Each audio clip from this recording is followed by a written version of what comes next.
Julie Nemitz, and welcome to Dinner and a Show, Episode 3.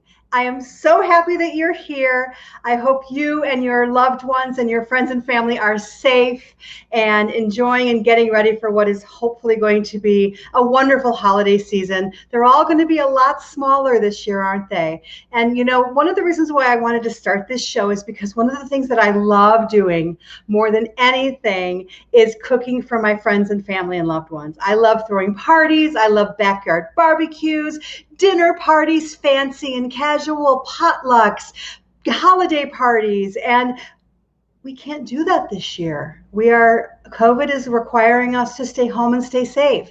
And so I thought, what would be a better experience than to host a virtual family reunion tonight with three people that I love dearly, dearly, dearly. You're going to meet them and you're going to see them in a minute. But first, I want to remind you that if we want to see your name and your picture tonight during your comments, please go to streamyard.com/Facebook so that we can see your name and your face. We want to hear your comments. If you guys have questions for us, you're going to see some great recipes tonight, our family favorites. You're also going to hear maybe a little bit of reminiscing about our lives as kids in Kalamazoo doing a heck of a lot of theater. And then lastly, we are going to share with you some of our favorite holiday movies and holiday memories. So we've got lots in store tonight. So without further ado, I want to go ahead and bring on my guests. First of all, I'm going to do those that are the closest to me in vicinity to the furthest. So first, naturally, is Denene Mulay Koch, because she lives 2 minutes away from me. Hello, Denene. Hello, honey. How are you? I'm okay.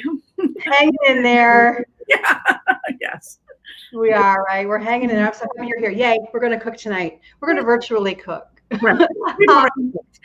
Exactly. Next up, we have her first time ever on Farmers Alley Theater at Home, my sister, Jennifer Nemitz Sharkey. Hello. Hello, my love. Hi. Hi. I'm so happy you're here. Welcome to Farmers Alley Theater at Home and Dinner and a Show. Thank you for having me, Sissy. Oh, I'm so happy to see your face. It makes my heart feel good. All right. Last but certainly not least, coming to us from beautiful, glorious Queens, New York, is Brian Mulay. Hey! Mwah. Happy holidays, my family. Happy holidays. Are you snowed in? Oh my gosh, there's so much snow here. Yeah, it's been crazy. The Northeaster. It snowed all last night through the night and even half of today. And then the sun came out. But I mean, we've got like a ton out there. Oh, I miss the eastern snowstorms. I really do. It sounds weird, but I loved it when we had snowstorms. Yeah, I love them too, but then I don't like all the gross slush when it becomes all brown and gross. Like if I had it my way, it would snow on Christmas and then never snow again. Yes, the New York City streets where the slush goes up to your knee and it goes inside your boot. Yeah. All the exhaust from the cabs creates that black, gross. It just gets gross. Yeah. It does. But I will tell you, for those of you that have joined us, thank you so much for coming tonight. We're here to talk about food. We're going to talk about family. This is a virtual family reunion with great food and great stories and some of our favorites. We're going to do some favorite picks later. Now, these three people that have joined me on screen tonight are my family. I've since the day I met them, Denene and Brian Mulay have been my heart brother and sister, and we've spent, as you saw in some of the pictures in our intro, we have spent decades together celebrating the holidays and celebrating all the important events in our lives. So there are no other three people in the world that I would rather have here tonight. So thank you. Oh, before we dive into food, I have to show one picture. Hunter, who's producing tonight. Hi, Hunter. Oh, yes, I had to show this picture because it makes me laugh. Oh my God. I love that picture. Denene and the Les Mis sweatshirt. That's the best. And the scrunchie on top of my head with my perm. Hysterical. And the scrunchies are back again. Can anybody guess what year that is? 87, 88. Let's see. I think I'm looking at my hair and I'm thinking that's 1987 hair. That's what I'm thinking because Denene, I was in 7th grade in 87 and that's how my hair was. Well, and that's when Les Mis came out. Oh, yeah. Yeah. You go by show date. That's hysterical. You can go by the show date. That's great. Oh, we lost Jenny for a second. Hopefully she'll come back. I love the internet. All right. Well, listen, that's okay because we're going to go from the 1990 or the 1987 kiddos to the present days. Oh, okay. I don't know what Kathleen's name is. I'm so glad you're here, Kathleen. Hi, Kathleen Weiser. Thank you for being here. Jazz hands.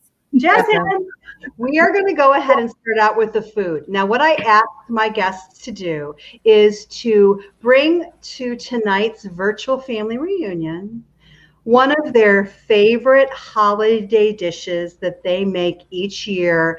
And they're going to tell us why, and they're going to tell us a little bit about what's in the recipe. So we're going to kick it off with Denene, who's starting with breakfast. I am starting with breakfast. Denene, what's going on? All right. Well, every year, every Christmas morning since we have moved back to this area, I have been in charge of Christmas morning breakfast. So what we started out doing is when the kids were really little, my mom and dad would actually drive over in order to see the kids find their gifts from Santa Claus. So my parents would come over at like 6:37 in the morning because we didn't know what time the kids were going to wake up. And then we would open presents at our house here, the presents at my house. Right. Get cleaned up, go over to my mom and dad's and open presents there. So I needed something that I could have ready to go. And what's so great about this breakfast casserole is that I actually make most of it the night before. So what it is I will show you my casserole here. It's chili because I made it earlier this afternoon, and this is only half of the recipe. I went ahead and just did half today, but it is a potato, sausage, onion, cheese, and then egg casserole. And the night before, what I would do is I would cook the potatoes. Now it's just a 2-pound bag of frozen potatoes, the Southern style hash brown, so the diced ones. Okay. You can defrost them partially. What I like to do is defrost them a little bit, not all the way, until they kind of unclump, and I stick them on a sheet pan and I dot it with butter and I stick it in my oven and I let the butter melt into it and kind of crisp it up and get it partially cooked. Right. The fastest, quickest way to do it. But you can also put it in a frying pan frozen with butter and oil or the grease from the sausage, however you want to do it, and cook those potatoes until they're a little bit crispy. Anyway, they're the bottom layer. They go down first. Yes, it's so good. And then the second layer is your sausage. So I just brown up Italian sausage. And I always give Italian sausage just a little kick with a little extra crushed red pepper and fennel seed because I feel like it's never quite, unless it's coming from an Italian sausage guy or girl, it is usually lacking a little flavor. So I'll add that. And then I'll saute some onion in at the end too with that sausage. Then raw onion? Like raw onion? Yeah, but I'll put it in after the sausage is browned, I'll put the onion in and cook it another 3 or so minutes so it's softens. Then I put that on top of the potatoes. Then my favorite is extra sharp cheddar, but today I used pepper jack because I felt like shaking it up and it's not really Christmas morning. So I was like, I'm going to use pepper jack. Yeah. Swiss would be delicious. You could also, when you add onions to the sausage, you could also add green pepper, red pepper, anything really, because you can jazz this up. What also would be great is like hatch chilies or green chilies, from the can. Oh, yeah. To give it a little bit of a Mexican kick, and then you could use Mexican shredded cheese. But you layer all of that, stick it in the fridge, cover it with foil, stick it in the fridge. The next morning, get it out, let it come to room temp, and then all you have left to do is make the custard that goes on top, and it's for every 4 eggs, 1/2 cup of milk. So today I only use 6 eggs. Right. So I used about 3/4 of a cup of milk. Typically I use a whole dozen, and I use 1.5 cups of milk. And then you salt and pepper that, whisk it all together, pour it over the top so everything gets, I kind of poke my fingers in it, make sure it all absorbs. Bake it at 350 or 375 for about 30-35 minutes, and it is done. I love it. Do you, I'm going to use a Great British Baking Show term. Do you cook it at 375 fan or do you use your regular oven? I just have a gas stove, so I just put it in my, just gas oven. And you don't have to cover it. Leave it uncovered. The cheese gets all nice and bubbly, and when it's sizzling around the edge, you know it's done. Make sure you butter your casserole dish. Just put a little butter along the bottom and yum. Oh, but it cuts beautifully. It's awesome leftover, so you can eat it for the next couple mornings if you have a small group like we will this year. Yeah. But we serve it with sourdough toast. Our bread that we make every year called patitza. You've seen pictures of it. It's that walnut bread that's all swirled and rolled. Yeah. We'll make that, and we'll make mimosas and a fruit salad. And you've got an awesome festive holiday brunch or breakfast. And the best thing is you make it all the day before and you throw it in the refrigerator. Yep. I love it. That's especially important if you have smaller kiddos when you're very busy in the mornings at Christmas. I love it. What we would do is we would open our presents, and then while they were cleaning up the present and while the kids were occupied because they could play with their stuff, is when I'd start getting all of this ready. And it's just a half hour and it's done. So all I would do in the morning is the eggs. That's it. Nice. I love it. Thank you, Denene. It sounds wonderful, and I am going to try it. Now I'm going to cover it. I love it. Wonderful, wonderful. Awesome. Okay. Next up, we have Jenny. Jenny's going to tell us all about one of my favorite things on earth that she makes, because these three people that are here tonight are phenomenal home chefs, and they're an amazing cooks. I love to bake. They are amazing cooks. And so, Jenny, I would love for you to tell me and tell our viewers all about one of your pièces de résistance, which is your lamb chop lollipops. Can you guys hear me okay?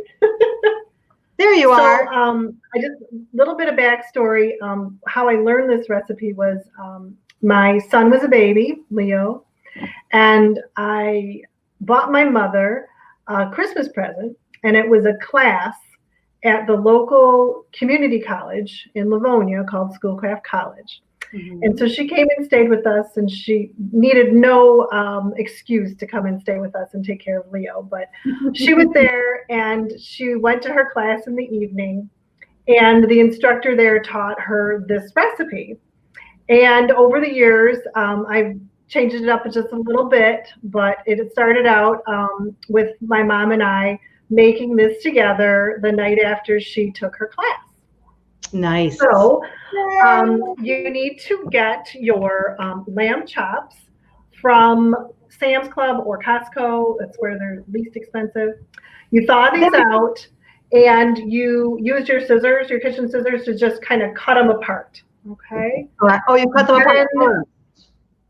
Here's some other ingredients. Got it. So you make a sauce 24 hours ahead of time. It's like a marinade. And you're going to use your lemons, garlic, thyme, and rosemary. And you need your salt and your pepper and garlic salt. Garlic salt. Then you have real garlic. Soy sauce. Oh. And you've got your extra virgin olive. Yep. Also from Costco, cheap. So you marinate that in a bowl, put the marinade in, and then this is my mother's brawn, whatever these things are called, the emulsion blender. Yeah. So my mom, she rarely used this thing, and I said, Mom, can I have this? It was like 15, 20 years ago now. And so I still have it. And this is when they used to make products that lasted forever. So this is still with me. And this is what I use to make the marinade. So then you put the marinade and the lamb chops in a baggie, and you marinate it overnight. Then you place them on a broiler pan, and and they come out, and then they look like that picture that Hunter was showing you. Oh, that's Hunter. Can you show us the after picture again? The after, there they are. Yeah, that was before on the broiler pan. Now this is the after. So my family just licks them clean. My mother used to say that Lainey would lick every bone until every piece of meat was off of them. So. We are Kennedys, so we do love our proteins. It is she's very true. A vegetarian, so not much I can do about that. But that's our Christmas Eve tradition, is to make that. That's what I was going to say. That's your Christmas Eve tradition for your family, and I've been lucky enough to have them enough time, a handful enough times where I know how incredible they are. So the secret, it sounds to me, is that not only do you need to make the marinade early, you need to actually emulsify it and then marinate for 24 hours. Yeah. And then you broil. Yeah. How long do you broil, Jen? 5 minutes on each side. Really? That's it? Wow. 5 minutes on each side. Sorry, Did I break up? That's fine. No, we got it. 5 minutes on each side. Okay, that's doable. That's so doable. Yay. Thank you, Jen. All right. Brian, thanks, Jen. Brian's going to come up now, and he's going to talk about something that, again, I feel like I've had all these dishes, right? This is one that I adore. And so Brian's going to tell us all about a family recipe of his. So Brian, tell us all about your black-eyed peas. What's the story there? So mine is actually a New Year's Day tradition. So this was always on New Year's Day. And it really is an appetizer, or it could be a side dish if you wanted it to be too. And basically the way it came about is years ago when Dad was catering, he had a catering partner at the beginning of his catering career. And she was a wonderful woman who we all love named Maura Graven. And she's from the South. And she's just a fabulous woman. And she taught my dad this tradition that they have in the South of eating black-eyed peas on New Year's Day for good luck. It's a good luck thing. And so he kind of liked the idea of that tradition and decided that, like, let's jump on board and start doing that. Now, the thing about black-eyed peas is if you just eat them by themselves, they're not very good. They're not very tasty. They're very earthy. They have like almost like a dirt-like taste to them. So for many years, the recipes that he was trying for black-eyed peas were hit or miss. Like sometimes it was like, oh, Dad, this was not good. And, you know, sometimes they just were not great. But then we found this one, and ever since we've been making this. And evidently the recipe itself comes from a family friend named Sally Kittredge. I was trying to remember who it was because I knew it was somebody we knew. Yep. It's Sally Kittredge. So basically what this does is this recipe kind of masks the flavor, that like earthy flavor of the black-eyed peas. But what you do is you make the dressing first, and the dressing is what makes it so good. And there's a dressing that you can find in Michigan that's already bottled, and it's called Hendrickson's.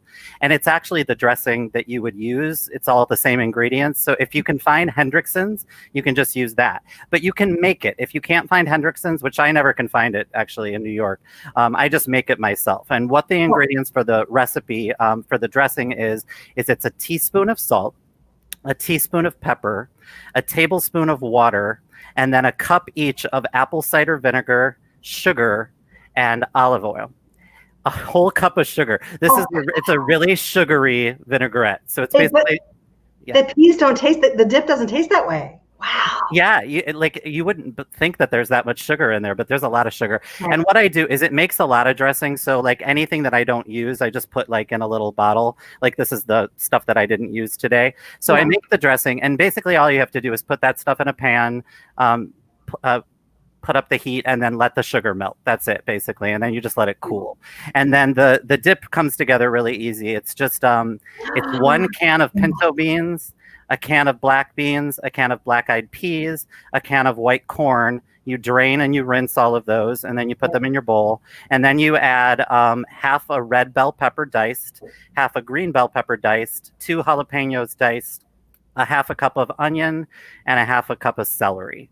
And then you add your dressing. So then I add about half of that dressing, and then I save the rest of the dressing for something else. And the good thing about this recipe is that it actually gets better as it sits. So you could make it the night before, because as all those flavors marry, it just gets better and better and better. And you could honestly serve it like as a side salad, like a bean salad, and just eat it with a spoon. Or you can put it on corn chips, which is what we do. We just, there you go. There's the picture.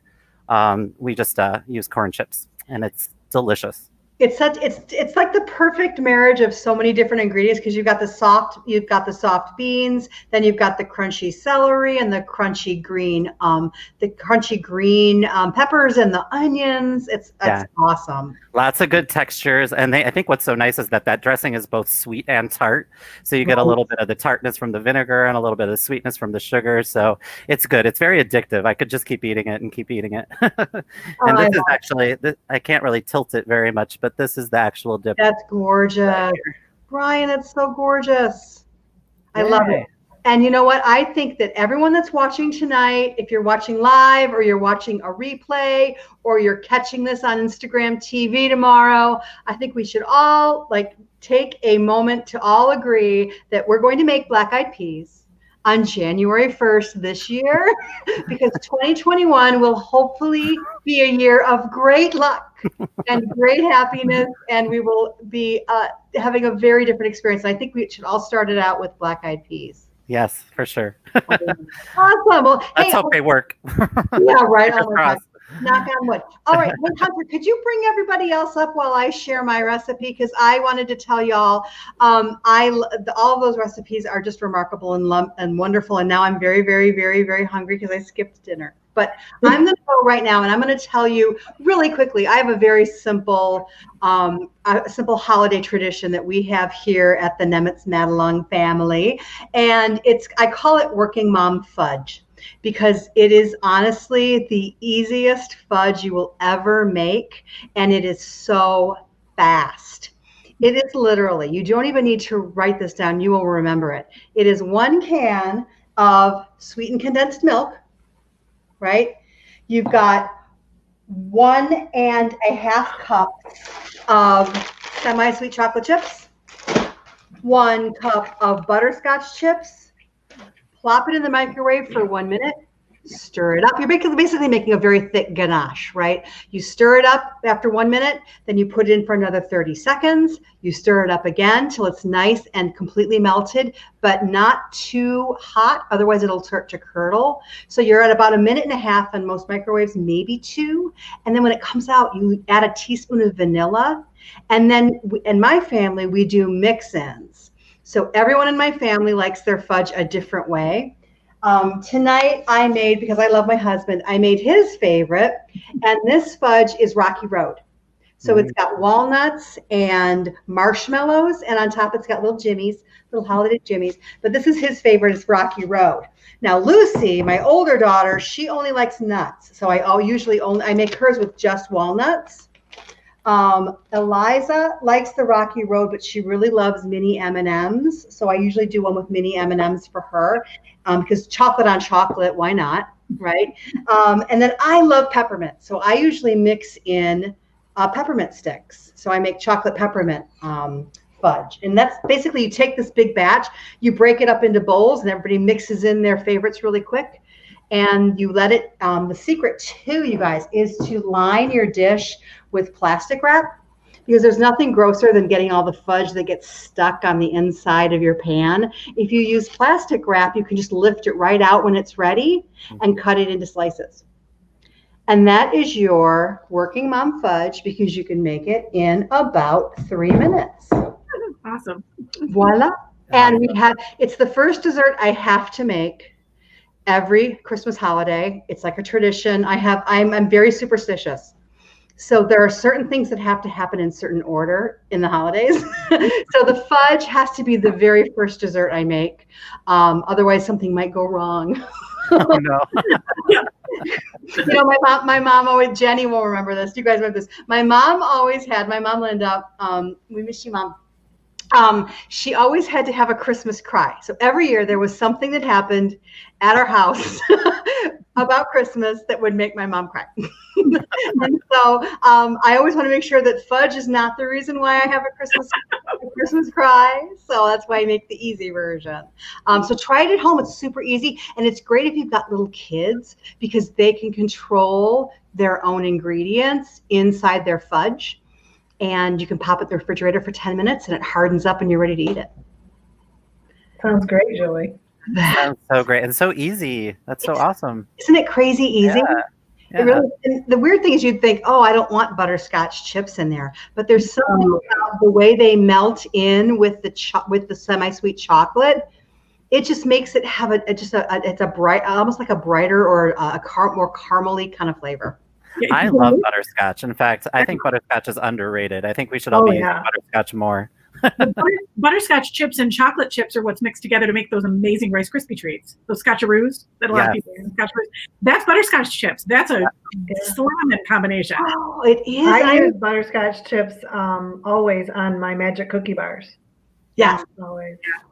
Are those like the layered ones, Jenny, with like the coconut and the nuts and all that? Yeah, that's my favorite.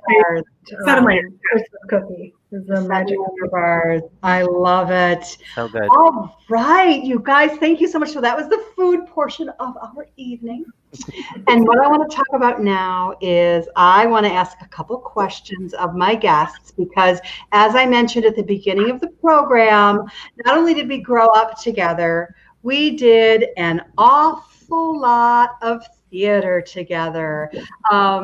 Fun story. I don't know how or why, but I literally remember the day I met Denene and Brian. We were at a party. It was an opening summer party at the Carver Center Theater here in Kalamazoo. And it was the first party of the season where a group called KCYT, which was the Kalamazoo Civic Youth Theater, my dad, Art, and Denene and Brian's mom, Kathy, headed up the program. And this was the first year that they'd combined together to run it. And this was a welcome party. Denene arrived in a long skirt and a bikini top with her long brown hair down to her back. Brian was extremely shy and hid behind the curtain. This is the first day Jenny and I met them. And the details that I remember, and I don't know why, but that to me is like something spiritual almost about when you meet somebody that you're going to love for life, like that you remember it. And I was 10. I was 10 years old. So that was the story of how Jenny and I met Brian and Denene. Do you guys have any like memories of, you know what, before we go into memories, I want to run a little video I put together of some pictures. Let's do that. Hunter, can you run that video?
I love that. You guys, special shout out to Kathy Mulay, who dug out some of those old pictures from days gone by. Thank you, Kathy. We appreciate Thanks, you. Mom. Oh my gosh, you guys, we were so young. I know. Crazy. We would be like, what show are we being thrown into right now? Okay, Music Man. Okay, King and I. Where do you need Rugrats? Julie, it's so funny that you remember me hiding behind a curtain at the Carver Center because I was so shy. Because you were saying, like, what memories do you have? Yeah. The thing I remember the most about those childhood shows is how incredibly shy I was and how I like had talent, but I was so scared to audition. So I remember like when they did Oliver at the Civic, my mom was like, you should learn Where Is Love? And I learned Where Is Love. I totally had the song all memorized. I went and I sang the song. It was great. I think I made Jim Carver cry. And then he wanted me to read. And I was like terrified. And I got underneath my chair and I wouldn't come out from underneath my chair. So I was very shy. Now, let me think. I did not get a picture from that show. I should have grabbed one. Shoot. That was the Oliver at the Kalamazoo Civic Theater, and my dad, Art Nemitz, played Faye. Yep. And Denene was in it. I was in Megan. My mom was in that. Benita, I think you were the chorus, weren't you? Yep. I was. That's right. Oh, poor Brian. That I know was you the were only show I wasn't in. Thank you very much, Jim Carver. Oh, You know, I know. Julie's like, maybe that was the best one to bring up. So I have to tell you guys though, that I took all of Julie's notes and it was like an assignment. It was like a school assignment for me. So I have all my handwritten notes, and that is my memory. So that is my most vivid memory of Denene and Brian at the Carver Center at the first meeting. But I just have to add something. what? I saw Denene, and it was like a powerhouse I had never seen before. I could not believe there was someone else on earth that could be as commanding of the stage as my sister was. Because my sister, up until this point, had been in charge of all creative activity in my life. We grew up on Sister Lake's Playhouse, and I was 7 years old when I met Denene. So up until that point, I took my direction from Julie. And this was a exciting moment for me because I was like, there's someone else who can do this. It's amazing. And when it comes to Brian, all I remember was he was 2 years old and he was precious. And I just love babies and I love children. And I just thought you were just like a little teddy bear. So yeah, that was a big, big moment in our lives. It wasn't, the thing is that we all ended up going to the same high schools, and we ended up, we did not do the same shows together, with the exception of Jenny and Denene. They were able to be on stage in high school together. And one of the pictures you just saw was Denene and Jenny both playing leads in the musical Pippin at Portage Northern. Denene was the first female leading player I had ever seen. I mean, it was even way before they were doing it. Obviously, they did it on Broadway like 7 years ago, but Denene was the first leading player I ever saw that was a woman, and it was a phenomenal production. My sister is a phenomenal actress and singer. I mean, it was crazy to see you both on stage. That was a memory that I have a very strong memory too. You guys. That's a wonderful memory for me, and that was actually, I took my assignment seriously too, Jenny, and I thought I'm going to come up with a memory with each of you that I experienced on stage. And Pippin was mine with you. And it was the moment when I come out and I'm mad at you because you're delivering your lines wrong. And I'm making these eyes at you and you're like, oh my God, I'm so sorry. And I make you yell at Pippin and you did that big growl, that big, and I was like, better, that kind of thing. And we were all like, yeah. So, oh yeah. But I will never forget that. I won't. Yeah, I just had to channel my mother. That's all I did. Did that picture come from my mom, or was that your picture? That was Jenny's. That was Jenny's. Oh, I'm so glad you had that because I couldn't find anything. And in fact, I don't know if Julie shared it with you, but I shared all of my memorabilia from that. You had written me a note. Oh. Julie had written me a note, and it was very funny to read Julie's because Julie's was all about the notes. Julie's like, okay, well, if you get off pitch, don't worry about that. If you do, I was like, oh my God. No, that was after that really great PBS version with Ben Vereen. I think Anne was in the ensemble. Rivera. Yeah. Oh yeah, and guy from American whatever. William Catt. Yeah. American Hero. Yeah. So we were trying to channel them, but your dad, Art, was the director of that particular production, and he was ahead of his time casting me as that career. We had a blast. John Reve, he was amazing during that experience. He was our choreographer, and under his wing taught me how to work with a cane. It was so much fun. Do all the Bob Fosse moves. Yeah, yes. So the man, what's it called? Manson Trio. The Manson Trio. Yeah. Nice. And Julie, my favorite memory with you is when we get into the woods, which also you guys saw a picture of. And funny enough, it's the picture of that scene. The opening night when my wig fell off. I run out on stage and Julie's there and I'm supposed to fall. But in this particular case, my wig just landed in my lap. And Julie's face, she goes, and her line is, well, you sure take plenty of spills, don't you? And I put this wig back on my head and it won't. The tiara is all tangled in it. And I'm trying to put it on. And finally I just look at her and go, well, I have no experience with princes or castles or wings.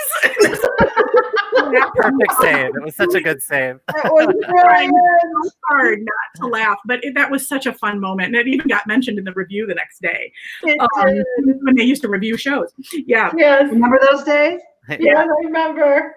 And then I'm sure, hopefully people that are watching, being Farmers Alley fans that you are, you saw my favorite experience with my brother, which was just a couple of years ago when we performed our cabaret that we wrote, Singing Siblings. That was the best time walking down memory lane with you. So, yeah. And Julie and Jenny were right there at the front table. Yeah, we were the ones I'm gonna cry again. we were sobbing through the whole thing. We were a wreck. We should never have been at one of the tables right in front of you. But it was comforting to see your faces right there. Honestly, it made me less nervous. It was great. Oh, You know what I had forgotten about is that when Denene and Jenny were in high school, they did Bye Bye Birdie, and I was Randolph McAfee. So we all did that together too, which I had forgotten about. Yeah.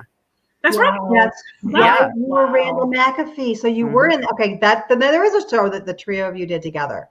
Yeah. Yes. Well, and what's interesting is that, Denene And and Jenny did Pippin together, and then Julie, you and I did Pippin together. So we all kind of have Pippin in common, just different productions. Yes. We did. Brian and I did a production of Pippin at the Civic with Kathy Mulay directing, and so yeah, we all have of all the shows that are done in the world, Pippin is the one we all have in common. And I loved that show because I felt so mature and grown up. I felt like it was like the first time I'd ever done like an adult show.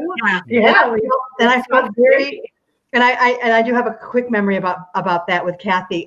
We spent the first week of rehearsal doing something called character development, and I had never done anything like that before, like where I actually thought about like my character's motivations. It was like a whole new world to me. I was really young, you guys. I was like a sophomore in high school, and I remember coming home and telling my parents, I was like, "We did the coolest thing. We talked about this thing called character development."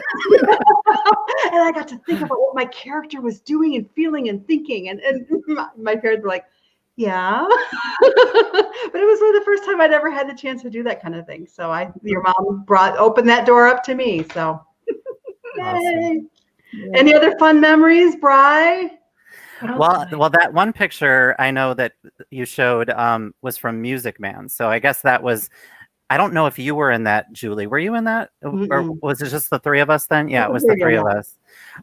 That one picture of like the kids dancing always makes me laugh because everyone's doing something different in that picture. So I'm kind of thinking, who's doing the right thing? Because shouldn't they be in unison? Oh my gosh. My body is straight, but I'm looking down, but you can tell that I'm marching. Jenny's just looking up, not doing anything with her feet. Joanna's going one way. Another kid is going the other way. It's hilarious. It's very funny. It's like everyone's doing the choreography wrong, evidently. Well, you stole the show, Brian, that one night that you came on and did Music Man. Oh, and that's your a pants memory. were falling down, and oh my God. Yeah, that's a memory. Yeah, because I was just so in love with you. I was so small that because I was like 4. I think I was 4 years old. It was the first show I ever did. And I was so small that they couldn't find a band helmet that fit me correctly. So the smallest one that they had, the only way I could get it to stay on was to put the straps behind my ears instead of in front of my ears where they normally go. But I had really big ears as a kid. So they're covered up by these right now. So, but yeah, but the straps would make my ears stick out even more. So it kind of pushed them forward. And every time I came on stage, it was like Dumbo was on stage and the audience would like roar with laughter. And I had no idea that they were laughing at me. I just was like, oh, they're laughing. You were in it that night because somebody was sick, if I remember correctly. I was filling in. Okay. You were, and you stole the show. Oh, it really upset that family that the real kid was homesick. I'll tell you that much.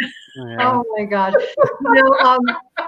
For those of you that grew up in the theater or have children now, and that are thinking about how will my kids experience theater as children and get up on the stage. I mean, there's nothing more magical than bringing that family tradition through the generations. Obviously, that's more than clear with Denene's kids, Jason and Carly, how talented they are and how lucky we've been able to see them on the stage. But, you know, one thing that was really a funny story, one last one before we move on is, you know, we were all very territorial about the Kalamazoo Civic Theater in the 70s and 80s. You know, there were other families that were had children that were very much present at the theater. We had Jerry Smith, who had 2 sons. Who were a very big part. They were in Music Man. They were in a lot of shows. They were in Oliver. And then we also had the Kowalski girls. Yes. Dana and Joanna Kowalski. So there were about 8 or 10 of us that were like the Kalamazoo theater kids, right? And we'd go from show to show to show and learn and grow and do better. Well, we would all have to be corralled somewhere in the theater. And that was the rehearsal room on the 2nd floor. We would have to stay there when we weren't on stage. Yes, that's right.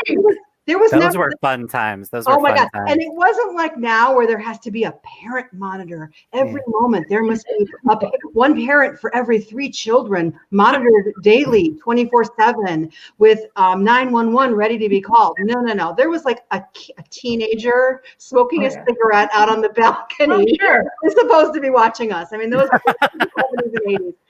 But we would get into these little arguments where we would decide who owned the theater. And there was this famous phrase that we all would yell at each other. And we would say, "This is my dad's theater." And then Joanna Kowalski would say, "No, this is my dad's theater." And then Denene would say, "This is my mom's theater." So we were all trying to figure out, we all thought our parents owned the theater. And none of them did. None of them did. Well, I was going to tell that story, Julie. I'm glad you did. That's why I started laughing so hard.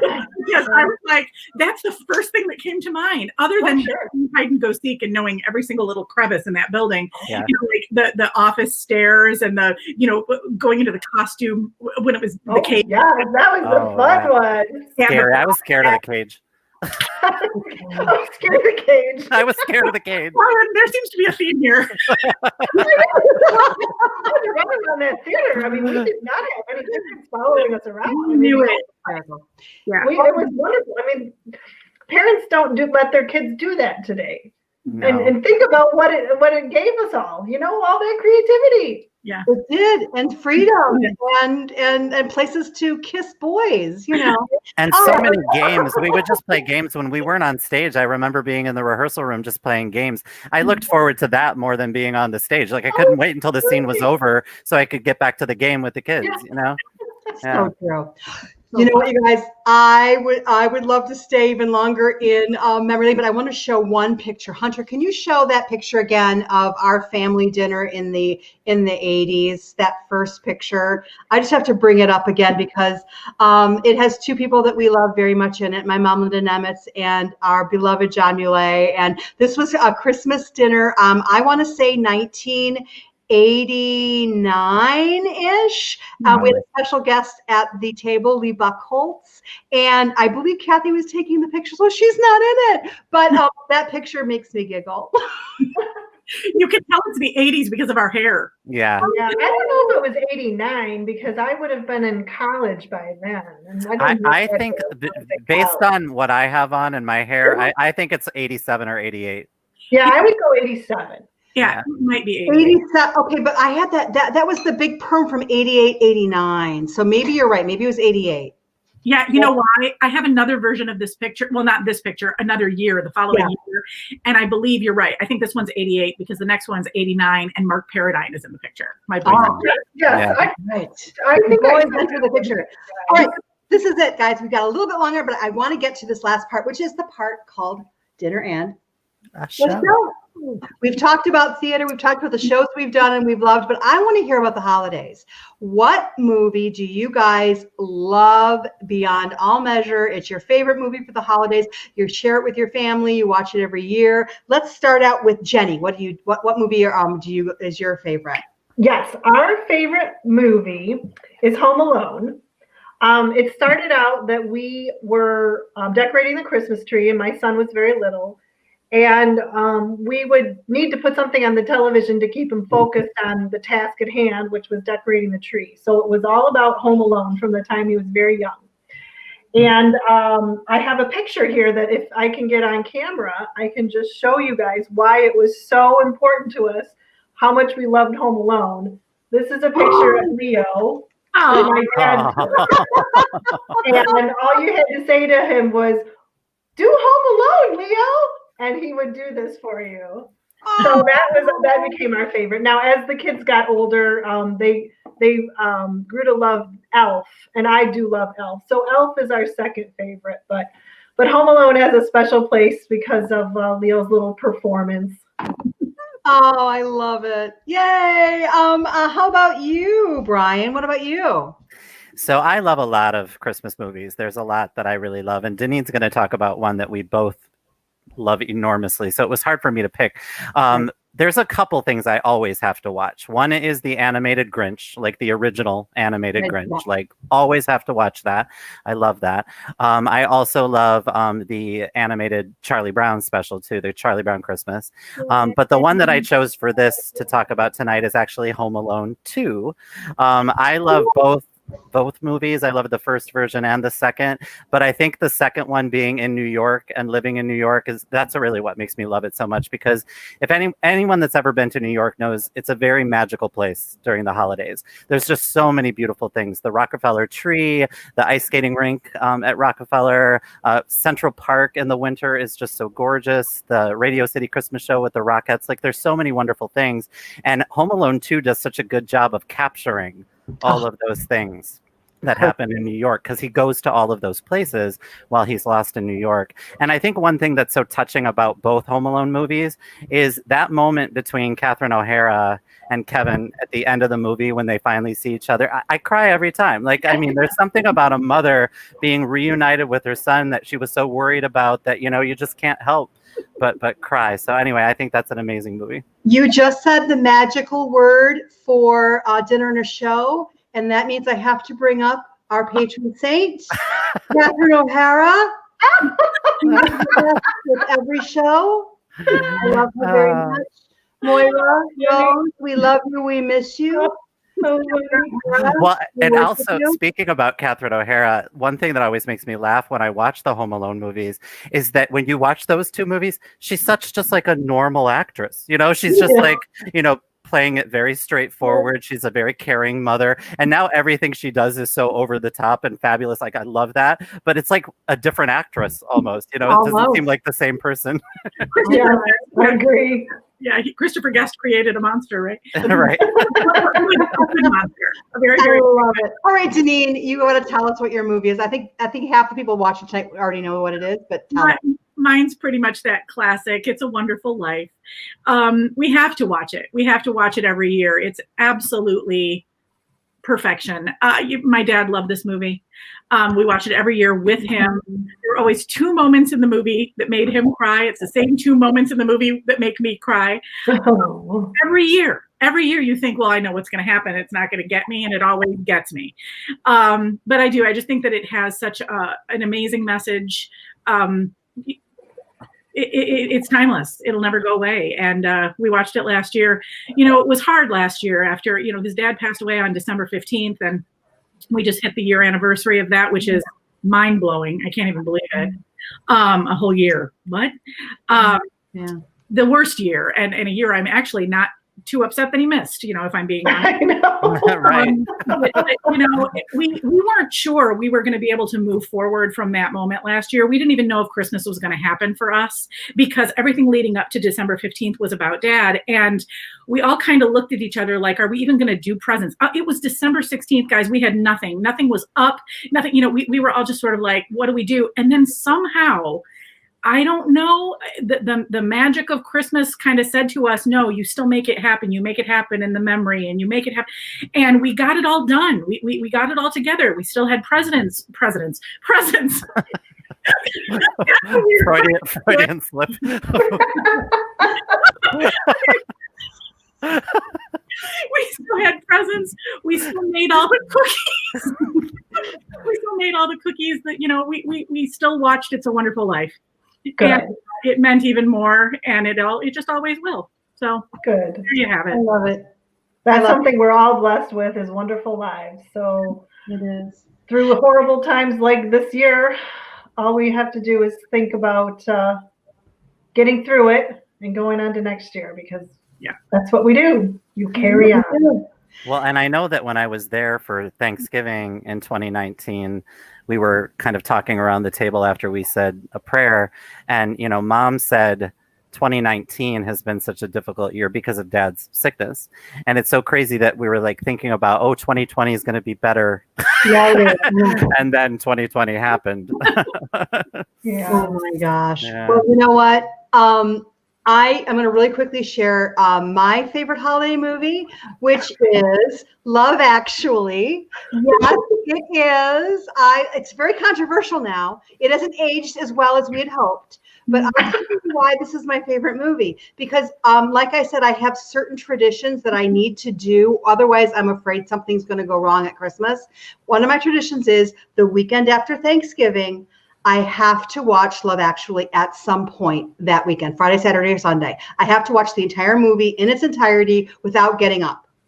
And so I do that every year. And it hasn't aged as well as we had hoped, but I'll tell you, it came out in 2003.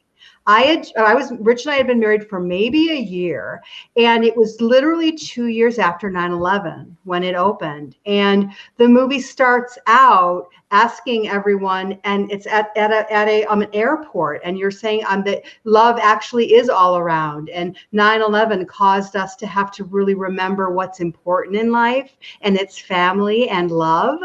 And this movie resonated so much to us back then that when I rewatched it again, it hit me even harder because of what we've all gone through this year, and that love actually is all around, and that family and love is the most important thing in our lives. And so while some of it might be a little questionable, it is a very entertaining movie, and that's why I love it. You know, I've never seen Good. I haven't either. I'm going to have, Oh my gosh. I've never seen it. I have not seen it. No. I just have a picture. Sorry. I am a shock-ola. Well, then that's a perfect opportunity. Hunter, can you roll this little YouTube retrospective that was put together about the movie? You'll get an idea. It's Love Actually is a movie about love that actually requires you to pay attention. It's a rom-com, Game of Thrones, so many characters and stories, but unlike Game of Thrones, nobody dies, except for Liam Neeson's wife. She dies. Also, everyone's weirdly connected in a you never know who's someone's brother or lover, but the one thing that does connect everyone is that all the men are trash. All the men except for the hot guy that doesn't get to bone and the less hot guy that bones for most of the movie. It's not that Martin Freeman isn't a cutie, you just can't be the hottie of the movie when you have Rodrigo Santoro playing a sexually frustrated Clark Kent type. Facts are facts, don't at me.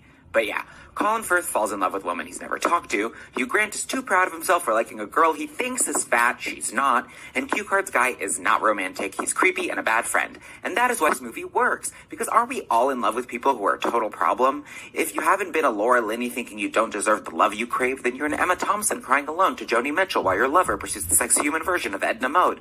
Love Actually also has the best use of All I Want for Christmas, with Liam Neeson's son on the drums. He grows up to be on Game of Thrones, and that is what we call a full circle. there you go. I had no idea. Wow. Definitely adult fare. Yeah. You don't want to have the kiddos sitting around the fire eating Christmas cookies while you watch it. But it's very heartwarming. I think it's streaming, so I'll have to watch it. I think it's on Netflix or something. It's on Netflix, and I think it's also on Amazon Prime. Okay. For Natasha Richardson alone, it's probably worth a rewatch, because I miss her. She's wonderful. Oh, I don't think she's in awesome. it. You mean Emma Thompson? Didn't I see her? Oh my God, I got her mixed up with somebody else. Emma Oh, Thompson. now I don't want to see it anymore. Oh, God, girl. I saw Liam Neeson and I thought of her. Yes, of course. Oh my gosh. Okay, you guys, thank you so much for joining me, Denene, Jenny, Brian, my family, my heart family. I miss you guys. I wish I could hug you this year. I can't. But thank you for joining my virtual family reunion and bringing your wonderful, incredible cooking to us and your inspirational recipes. I've loved going down memory lane with you guys. And we all agree on the best movies, although Denene and Brian, you do need to watch Love Actually. Yeah. Obviously. It's very heartwarming. And it's got All I Want for Christmas Is You. Yeah. Well, just to bring everybody completely full circle, I'm going to go put on a bikini top. So.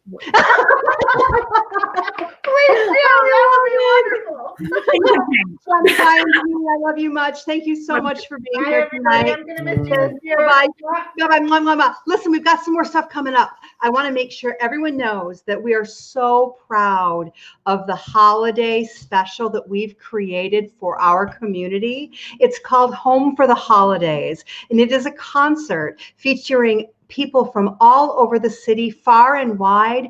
We're liking to call it homegrown talent. Some people that have grew up here and have left and have had incredible careers, so generously performed for us. We put it into a very special package, and we would love for you to please head over to farmersalleytheater.com and purchase your virtual digital ticket, and please enjoy this concert. And here's a little clip of it so you can get a little taste of what's happening in it.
So yeah, you saw some faces there you recognize, like maybe mine, maybe Denene's, Jeremy Koch. There's everybody, all of your Farmers Alley favorites are in this special. So please go to farmersalleytheater.com to purchase your tickets. You can watch online. We're so proud to be partnering with Broadway On Demand with all of our virtual content with Farmers Alley Theater Online. And guess what? Tomorrow night on Zoom, we are having one heck of a holiday party, and we would love for you to join us. We actually have a ticket available if you'd like to purchase the special Home for the Holidays, as well as joining us tomorrow night at our virtual watch party. We would love to have you. Denene will be there. I'll be there.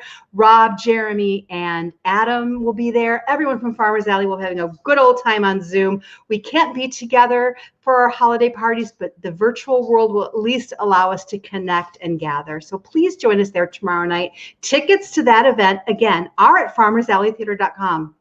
Listen, I want to thank Jeremy, Denene, Rob, and Adam for giving me the opportunity to have fun on Farmers Alley Theater at home. I wish all of you a wonderful holiday, a happy season, and here is to a healthy and successful and positive 2021 for us all. Take care, everybody. Good night.